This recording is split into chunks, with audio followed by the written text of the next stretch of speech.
海洋界的速度王者，还是厨房里的百变大咖？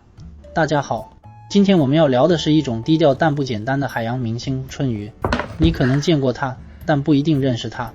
它长得有点像青鱼的帅气表兄，又带点金枪鱼的野性魅力。它不仅在海里游得飞快，还能在各种美食里变身，刺身、烤鱼、炖汤样样精通。今天我们就来深入了解这条神秘又美味的鱼，看看它究竟有什么过人之处。今天买的春鱼用来制作寿司，趁现在还是新鲜的，赶紧处理吧。我们来边处理边了解这条鱼。春鱼是马鲛鱼家族的一员，分布在西太平洋，特别是日本、中国、韩国周边海域。别看它名字文艺，生活习惯可一点都不文雅。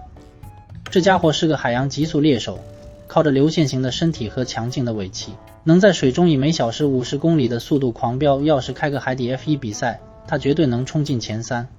除了速度快，春鱼还是个吃货，日常主要捕食沙丁鱼、小乌贼、凤尾鱼，偶尔还会对自己的同类下手。没错，它还挺内卷。为什么日本人那么喜欢春鱼？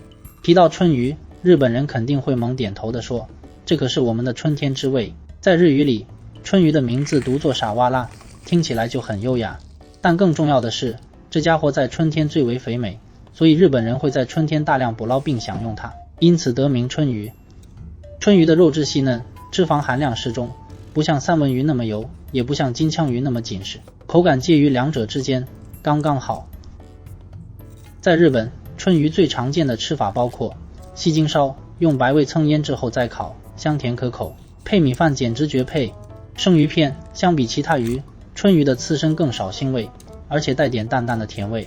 炙烧春鱼，用火枪轻微炙烤外皮，让鱼肉的油脂释放出香气，简直是海味炸弹。在日本，春鱼的价格随着体型的大小而变化，由于成本高的原因，在普通的寿司店几乎吃不到春鱼寿司。一家好的寿司店预约一般都得等上半年到1年，而且预约还得正好赶上是春鱼的季节。正是因为这个原因，我才开始自己动手制作。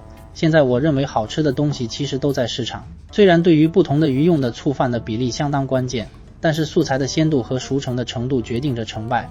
我发现最近处理鱼的技术提高了好多，是时候考虑一下为我颁发一个吉尼斯纪录奖了。再不给我颁发的话，我会用大象的睾丸把你家的厕所管道给堵上。春鱼不仅好吃，还超级健康。我们来看看春鱼的营养成分，看看它除了美味之外，还有什么隐藏技能。高蛋白、低热量，100克春鱼大约含有20克优质蛋白，健身党和减脂人群的好选择。富含有助于降低胆固醇，保护心血管健康的脂肪酸，有助于提高免疫力，增强脑功能的维生素 B12 和 D， 特别是像我这样的要多吃点，促进骨骼健康，适合成长中的孩子和中老年人的钙和磷。不过要注意的是，大型春鱼可能会积累一定量的汞，因此孕妇和儿童适量食用即可，不要贪多。春鱼肉质柔软细腻，容易裂开，处理的时候要小心。今天把背部的肉用火枪炙烤后，叠加着富含油脂腹部的肉一起来制作寿司。这种制作方法是几年前在一家寿司店里看到的，希望今天能成功的复原那家店的味道。虽然春鱼美味又营养，但我们也不能无节制的捕捞。近年来，过度捕捞已经影响到部分海域的春鱼数量。为了保证可持续发展，许多国家已经开始实施捕捞配额，并鼓励更环保的渔业方式。咱们作为消费者也可以做出选择，比如购买海洋管理委员会认证的可持续海产品，为保护海洋尽一份力。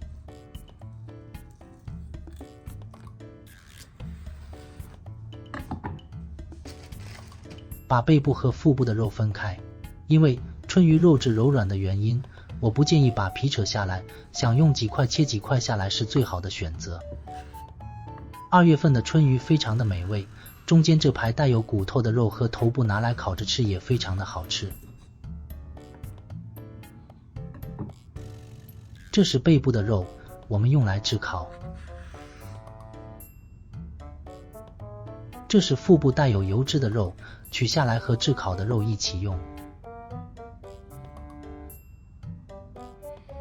炙烤前在皮的表面撒点盐巴，这样让表面的皮在瞬间高温受热的情况下不容易烤焦。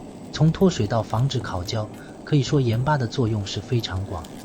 你可以带上几包盐巴去你亲戚家做客，和他们一起品尝他们家的高级美酒，或者带上几包盐巴敲开你邻居家的门，和他们一起品尝他们家的高级腊肉。虽然我不知道带上盐巴出门能代表着什么，但是它总能换到用高级来形容的物品，或者某一天会换回一身高级的绷带。春鱼值得你多看一眼。从极速猎手到餐桌美味，春鱼可谓是全能型选手。不管是生吃、烤制、红烧还是炸着吃，它都能完美适配，让人一口接一口停不下来。不过吃归吃，大家也要关注海洋生态，适量消费，才能让这道美味长久地留在我们的餐桌上。最后，如果你觉得今天的内容有趣，别忘了点赞、关注我，带你发现更多有趣的海鲜故事。咱们下期见。